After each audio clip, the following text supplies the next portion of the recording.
Para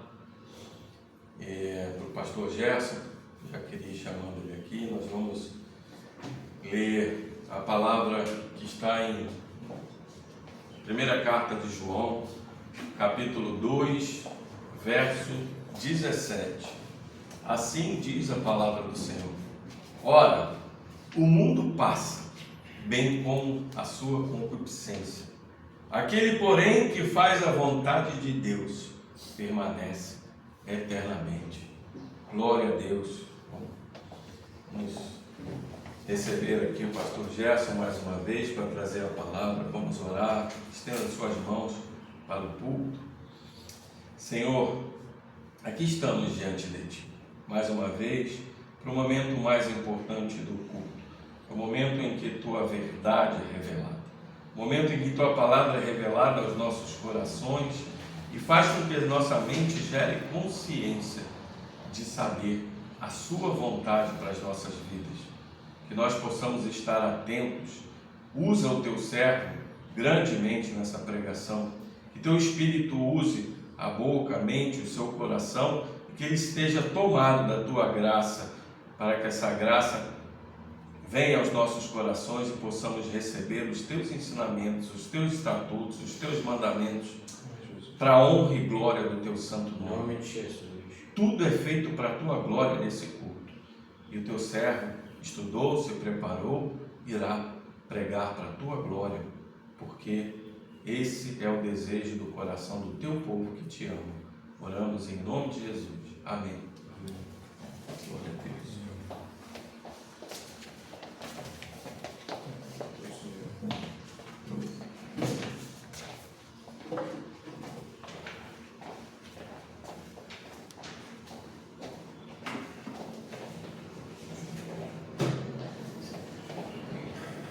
Deus seja louvado, né?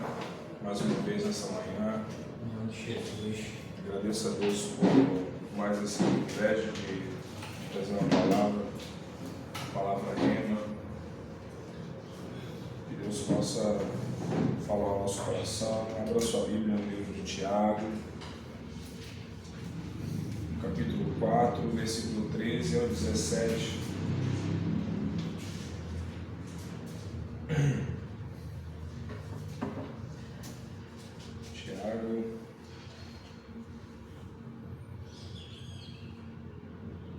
Capítulo 4, versículo 13 ao 17, diz assim: escutem agora, vocês que dizem, hoje ou amanhã iremos para a cidade tal, e lá passaremos um ano, e faremos negócios, teremos lucros. Vocês não sabem o que acontecerá amanhã. O que é a vida de vocês? Vocês não passam de neblina que aparece por um instante e logo se dissipa. Em vez disso, deveriam dizer, se Deus quiser, não só viveremos, como também faremos isto ou aquilo. Agora, entretanto, vocês se orgulham das suas arrogantes pretensões. Todo orgulho semelhante a esse é mau. Portanto, aquele que sabe que deve fazer o bem e não faz, nisso está pecando. Eu dei o título com um tema Vivendo com submissão à vontade de Deus. Eu não sei você, mas algumas pessoas, elas se preparam para o dia de amanhã, já fazendo alguns planos, né? Se preparando para trabalhar, às vezes já arruma uma mala para viajar, e de fato, as pessoas começam às vezes a se preocupar. E eu lembro que quando eu estava servindo no exército, e lá fiquei um bom tempo, Eu lembro que às vezes eu dormia lá para estar com o comandante no dia seguinte. Já me preparava para o dia seguinte. Mas qual seria o intuito disso tudo? Será que é para a glória de Deus ou não? Então, o Tiago ele vai aqui conversar um pouco conosco através dessa mensagem aqui, que é uma mensagem verdadeira, viva e eficaz para os dias de hoje. Então, Tiago, irmão de Jesus, começa a sua carta com destinatário às 12 tribos de Israel. E depois ele faz uma saudação. Então, percebe que no decorrer da carta aqui, ele usa alguns pronomes como vós, nós. Ele reúne praticamente todos esses pronomes pelo simples fato de preocupar, de estar sempre com os seus irmãos em Cristo Jesus. Então, você vê também aqui uma preocupação, uma disposição de Tiago. Então, Tiago vê o cenário, então escreve e exorta o povo judeu. O apóstolo Paulo instrui a igreja de Colossos para que leia a carta enviada a ela e que a troque pela carta enviada por ele para a igreja de Laodiceia. Em Colossenses capítulo 4, versículo 16 vai dizer isso. E em sua primeira epístola à igreja de Tessalônica, ele diz que aos crentes, ele fala assim: conjuro-vos pelo Senhor, que esta epístola seja lida a todos os irmãos. Acredita-se que, então, que a carta de Tiago para as 12 tribos que se encontram na dispersão tenha sido lida durante os cultos como um sermão do pastor Tiago. Os leitores eram os próprios judeus, tendo em vista que a carta é claramente destinada às 12 tribos de Israel. E essas 12 tribos estavam dispersas.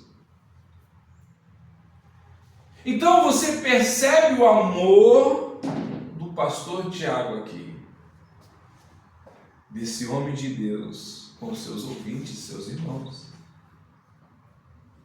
Eusébio, o historiador da igreja do quarto século, ele vai citar Hergésipo quando relata a frase, ou então a história, ou então alguns relatos que Tiago, ele costumava a ir para o templo, ele entrava sozinho no templo, e ali as pessoas pegavam Tiago de joelhos, orando por perdão em favor do povo diante de Deus.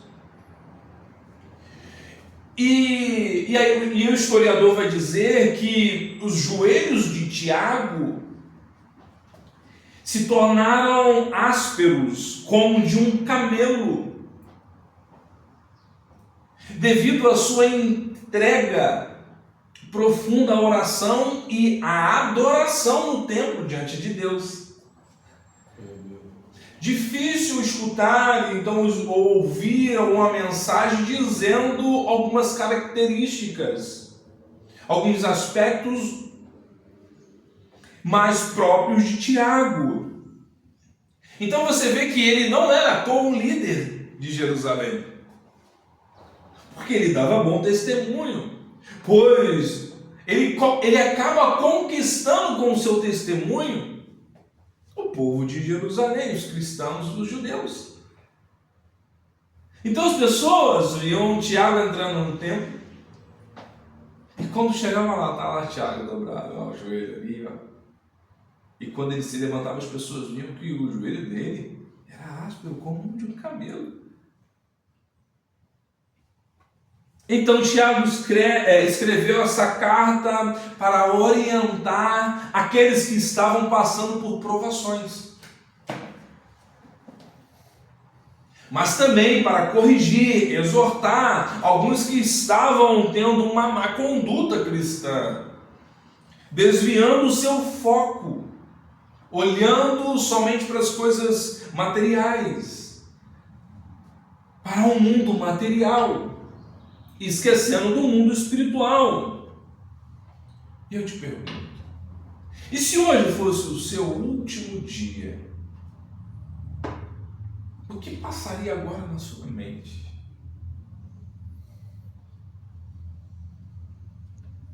Nesse exato momento são 9 horas e 48 minutos. A partir de então, você descobre que seria o seu último dia. Você teria só algumas horas para pensar o que fazer. Não sei vocês, mas eu percebo que pessoas vivem como se fossem eternas nesta terra. Então vem Tiago nos confrontar com uma realidade.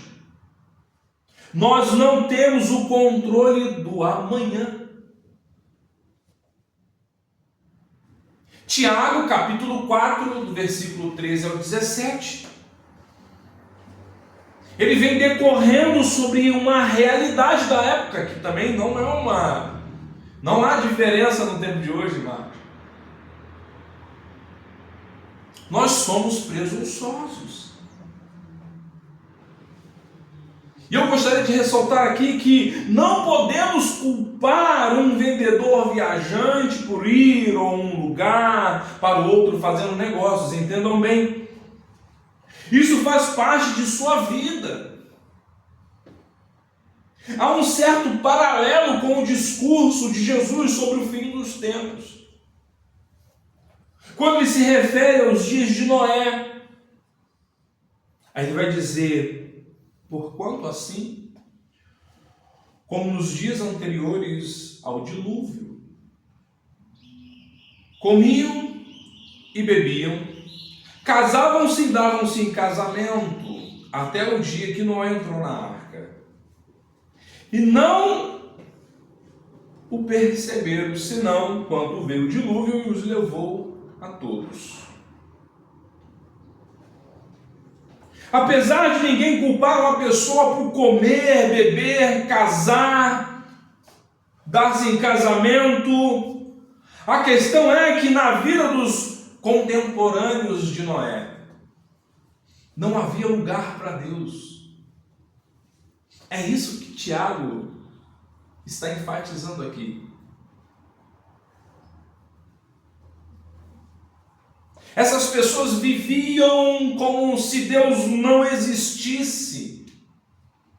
E mesmo você olhando pelo que Jesus fala, Tiago aplica esse mesmo método com os negociantes, com os viajantes, com os empresários daquela época. E Tiago vai dizer: você está fazendo o plano por quê? Pode ter certeza que vai dar errado, porque no teu plano não existe Deus. Parece que Tiago está olhando todo mundo conversando, se preparando para viajar. Vamos ganhar dinheiro, vamos fechar negócio, mas aonde está o seu Deus? Parece que Tiago fala assim: você planejou tão bonito, mas aonde está o seu Deus? Então parece que Tiago está dizendo o seguinte: viva hoje com um propósito. Meus irmãos, Meus amados irmãos, vós estão planejando tudo isso, mas aonde está Deus no seu planejamento? Qual é o propósito hoje para vocês, meus irmãos? Então essa passagem adverte sobre a incerteza da vida e critica a presunção de fazer planos sem considerar a soberania de Deus. Então Tiago nos lembra que o futuro é incerto e que devemos viver de forma dependente de Deus, fazendo planos que reflitam o nosso entendimento da fragilidade de nossa vida, como um cristal que quebra a qualquer momento. Essa mensagem é relevante para todos nós hoje aqui, e quem for escutar, especialmente em uma sociedade que tenta adiar decisões importantes.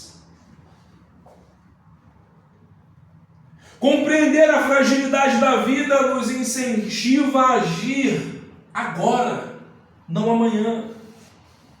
A valorizar cada momento e a depender prontamente de Deus em tudo o que fazemos. Então o sermão vai enfatizar a importância de viver com um senso de urgência e propósito, fazendo assim planos que vai privilegiar a vontade de Deus em nossa vida, meus irmãos. É isso que Tiago está chamando a atenção dos judeus aqui, dos crentes.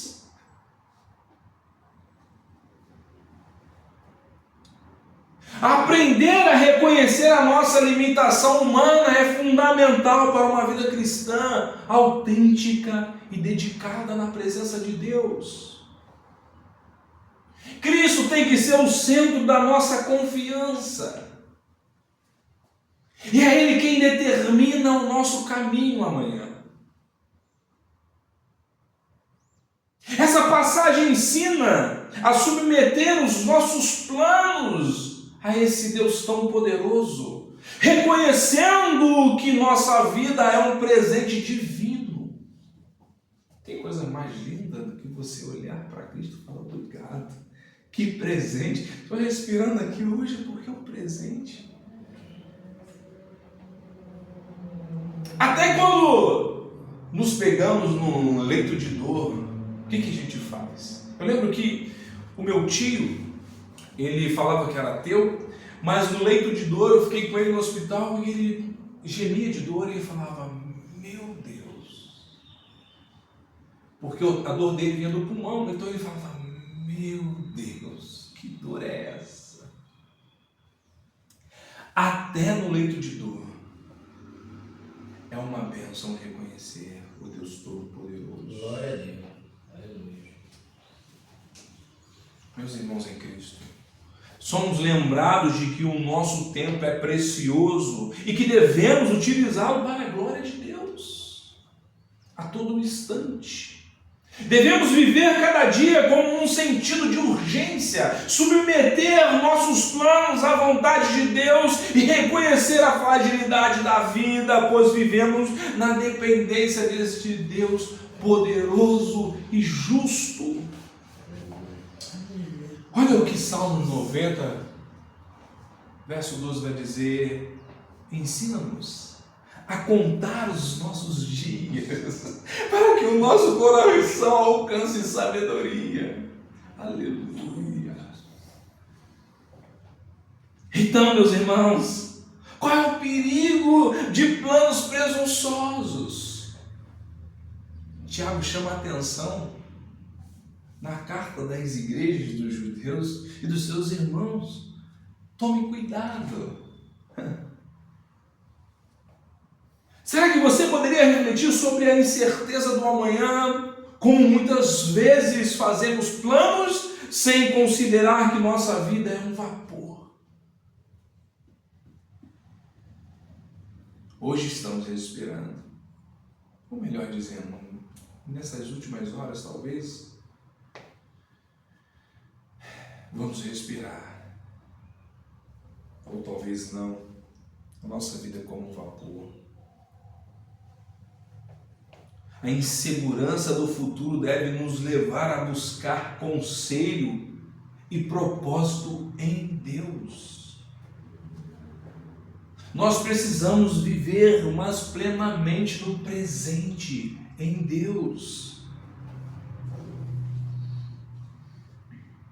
Estamos, às vezes, tão presos a planos futuros que esquecemos de estar presente hoje em Deus. Este ponto desafia a intenção por trás dos nossos planos e a nossa tendência de viver como se tivéssemos tudo sob controle. E nós não temos, meus irmãos. Então Tiago repreende a postura presunçosa dos que planejam sem considerar Deus em seus planos. Não há menção à oração nos seus planos. Não há submissão ou direção divina. A vida se torna um projeto de autossuficiência de homens e mulheres presunçosos. Pessoas presunçosas, arrogantes, orgulhosas. Que Deus é meramente um amuleto. Que antes de sair de casa eu faço simplesmente um sinal da cruz. Ou então vou fazer alguma coisa, simplesmente eu olho para o céu, só olho. Que nem força mais eu tenho, porque a nossa autossuficiência nos toma por dentro, que nem a boca nós conseguimos mais abrir para falar com esse Deus poderoso. Então, quantas vezes fazemos planos pessoais, planos com a nossa família, planos ministeriais, sem consultar ao Senhor? Presunçosos somos nós. Um empresário com a agenda cheia, mas com um coração vazio de Deus. Não adianta, meus irmãos. Então Tiago vai nos lembrar da ignorância humana sobre o futuro. A vida é uma neblina, ele está dizendo. Escute, meus irmãos, ele está dizendo.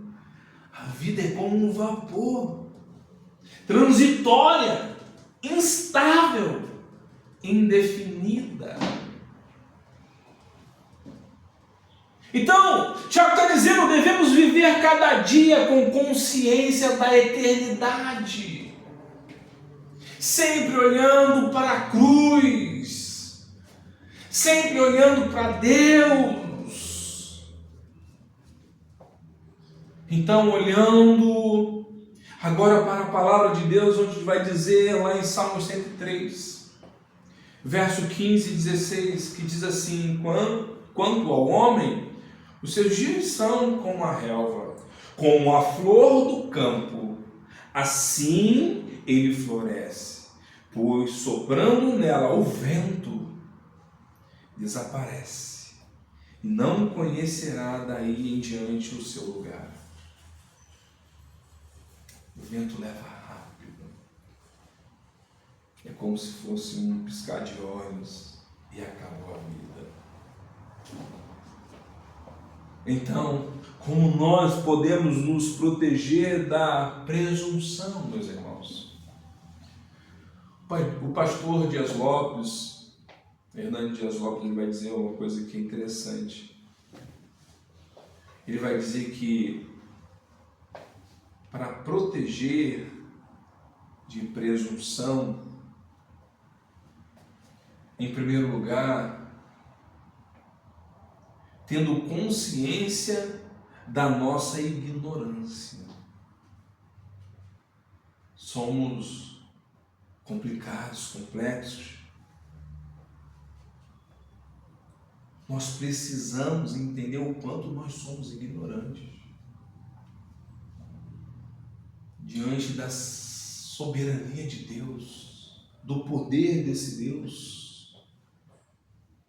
Então, o que o verso 14 vai dizer? No entanto, não sabeis o que sucederá amanhã.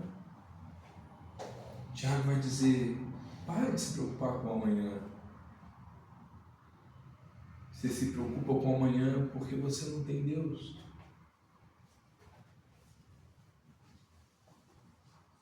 Então, Fernando Dias Lopes vai dizer que é para ter consciência da nossa fragilidade.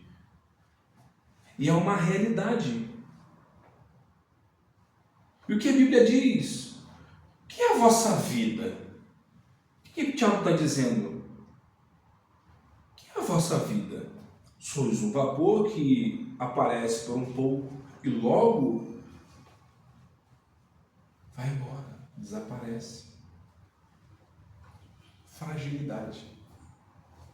Somos fracos, frágeis diante de Deus. Em terceiro lugar, ele fala que toda consciência de nossa vida, do que nós temos, tem que ser totalmente dependente de Deus. Essa é uma realidade. Então, o verso 15 vai dizer: em lugar disso, deveis dizer, se o Senhor quiser, viveremos e faremos isto ou aquilo. Se assim Deus permitir, se Deus for comigo, entende, meus irmãos? O futuro depende de Deus. E nós dependemos dessa total confiança em Deus, em obediência. Isso sim é confiar no controle divino. Então, você pode examinar como a nossa confiança deve repousar na soberania de Deus, ao invés de nossas próprias previsões. Fazer isso porque vai fazer assim, vai ser aquilo e tal, e dá tudo errado, tu fala estranho. Nós não colocamos Deus nos nossos planos. Tiago nos adverte contra a arrogância de pensar que podemos controlar o futuro. Em vez disso, devemos humildemente acrescentar, se Deus quiser, aos nossos planos, demonstrando uma dependência genuína do Senhor. Olha que interessante, a Bíblia ela é maravilhosa, ela é viva, é uma palavra que quando você abre e vem para você. Olha que quando Paulo deixa Éfeso, diz aos judeus, né? Se Deus quiser, voltarei para vós outros, em Atos capítulo 18, versículo 21. E aí ele vai dizer, diz aos coríntios, mas em breve irei visitar-vos, se o Senhor quiser. É interessante, 1 Coríntios capítulo 4, versículo 19, vai dizer.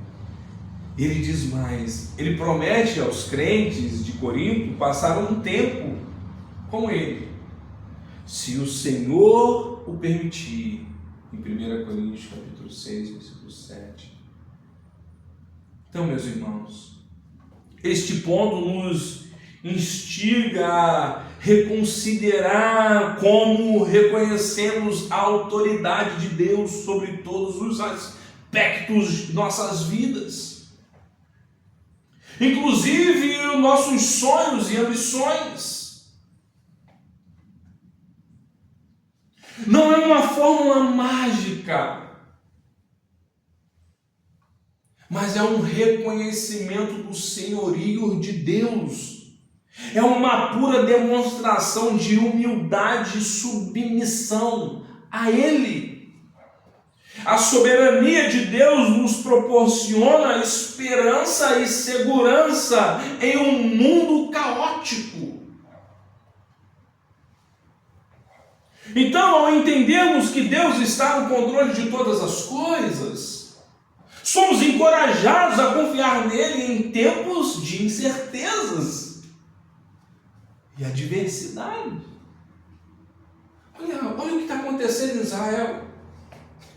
Meus irmãos, um país minúsculo,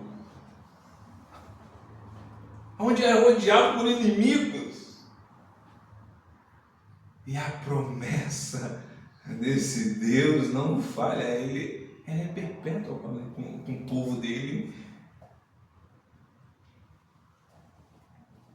Esse entendimento nos permite descansar e ter paz, mesmo nas tempestades, nas guerras da vida. Existe um Deus poderoso. A soberania de Deus não é apenas uma doutrina teológica, mas uma realidade prática que deve moldar nossa fé e nossa vida diária. A soberania de Deus culmina na obra de Cristo, que mesmo diante da morte demonstrou que todo o controle pertence ao Deus Pai. Aleluia! Essa é a realidade. Através da ressurreição encontramos a afirmação de que Deus tem o último dizer sobre nossas vidas. Nós precisamos entender que viver em Cristo é viver o hoje. Então nós poderíamos confiar que todas as coisas cooperam para o bem, de acordo com o propósito de Deus, como afirma Paulo em Romanos 8:28. Essa confiança não significa a ausência de dificuldade, mas a certeza de que Deus está orquestrando tudo para um bem maior, que é revelado em sua soberania. Aleluia! É maravilhoso demais, meus irmãos. Encoraje sua vida a refletir essa confiança, permitindo que ela molde suas escolhas e reações diante das circunstâncias. Porém, existe o pecado da omissão, meus irmãos, e nós não podemos deixar passar. Tiago, capítulo 4:17, vai dizer: portanto, pense nisto. Quem sabe que deve fazer o bem e não o faz, comete pecado. Tiago fecha com uma advertência ética e espiritual. Saber o que é certo e não fazer é igualmente pecado. O texto conecta o conhecimento com a prática.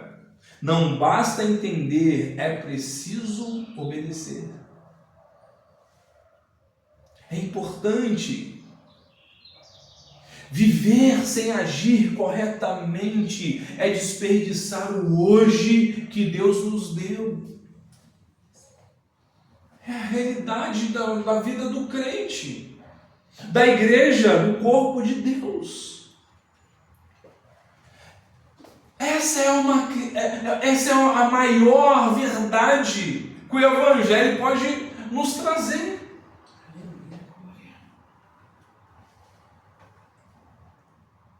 Meus irmãos, eu quero concluir esta mensagem simples e eficaz que Deus trouxe para nós nesta manhã, com a realidade que devemos praticar. É praticar um plano, é planejar com Deus no centro das nossas vidas, dos nossos planejamentos. Jesus fala, vai construir alguma coisa? Senta, analisa. E Tiago vai dizer, mesmo você analisando, mesmo você projetando, será que é da vontade de Deus? Coloque primeiro Deus no centro dos seus planos. Não exclua o Senhor dos seus sonhos e metas. Não faça isso. Viva com urgência espiritual, meus irmãos.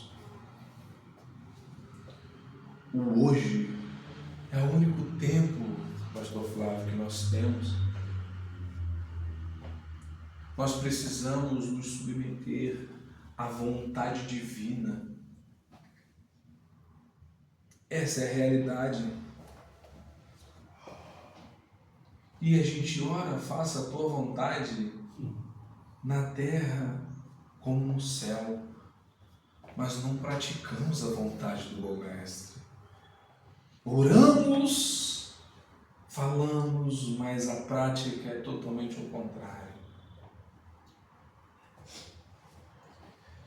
Estudamos, aconselhamos pessoas, mas a prática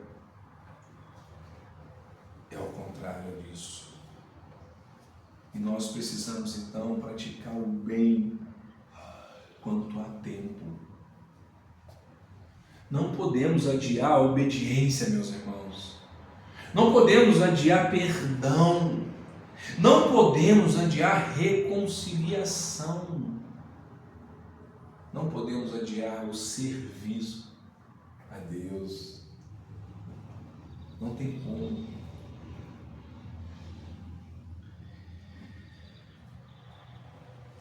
Se hoje fosse o seu último dia, você estaria preparado?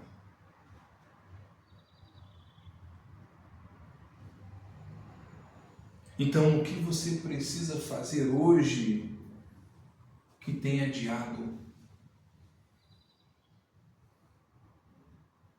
O que você precisa fazer hoje que tem colocado os planos para fora do teu bolso? E aí você olha para ele e fala, não, hoje não, vou adiar mais um pouco. Vou fazer o que a minha autoestima está dizendo. O que realmente eu que quero fazer. O Espírito Santo te chama a viver com um propósito eterno e não desperdiçar o agora. Não desperdice, meus irmãos, o dom que há em vocês, que há em nós, que há na Igreja de Cristo. Essa é a realidade da nossa vida. Não podemos desperdiçar tempo. É interessante como Timóteo vai falar. Pegue a palavra em tempo e fora de tempo. Sabe, meus irmãos, eu não posso adiar um chamado. Eu não posso colocar o meu plano na frente do plano de Deus, porque não vai dar certo. Não dá certo. E Deus nos trouxe aqui. E Deus te trouxe aqui para dizer, pare um pouco.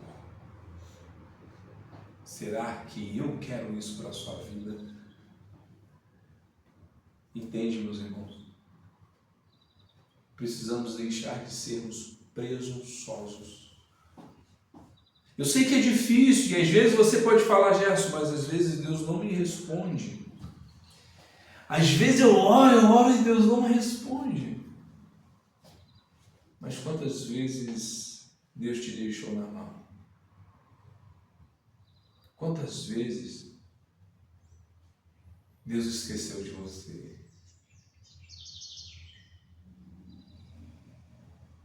Pode uma mãe que amamenta seu filho esquecer desse filho. Mas Deus jamais esquecerá dos seus. Aleluia. Se em nossos planos colocamos Deus no centro, nós vamos entender que quando Ele não responde, é porque tem um motivo. E às vezes é um motivo dele. E nós não precisamos saber. Bem, meus irmãos? Talvez você aceite que fomos predestinados segundo o propósito de Deus, como Efésios capítulo 1, versículo 11 vai dizer.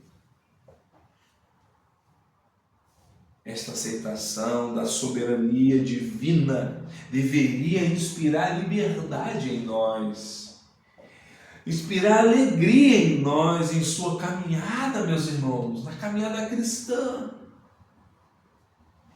sabendo que sua vida está segura nos planos divinos. Glória a Deus. Aleluia. Se nós cremos nessa soberania e entendemos que ela existe, que funciona, deveríamos estar saltitando de alegria, porque nós somos livres e libertos por Jesus Cristo. Então esse é o entendimento que Tiago quer passar para nós. Esse é um entendimento que pode nos trazer um incentivo a viver com mais ousadia diante de Deus. É esse entendimento que vai incentivar uma esperança do crente em Cristo Jesus, que tudo está no controle de Deus. Essa é a esperança do crente, é saber que o controle divino é constante e é fiel. Glória a Deus. Aleluia. Então Deus nos trouxe nesta manhã para simplesmente dizer: seja constante, pois tudo está em minhas mãos. Aleluia. Glória a Jesus. Deus pode pegar uma porção de água que não vai escorregar pelos dedos. Deus pode escrever na areia, meus irmãos, que a onda do mar pode vir, mas não vai apagar. Glória a Deus. Aleluia. Louvado seja o nome do Senhor. Esse é o Deus Eu creio, Senhor. que cremos e sabemos que está no controle de tudo. Que Deus nos abençoe nesse dia. Vamos orar.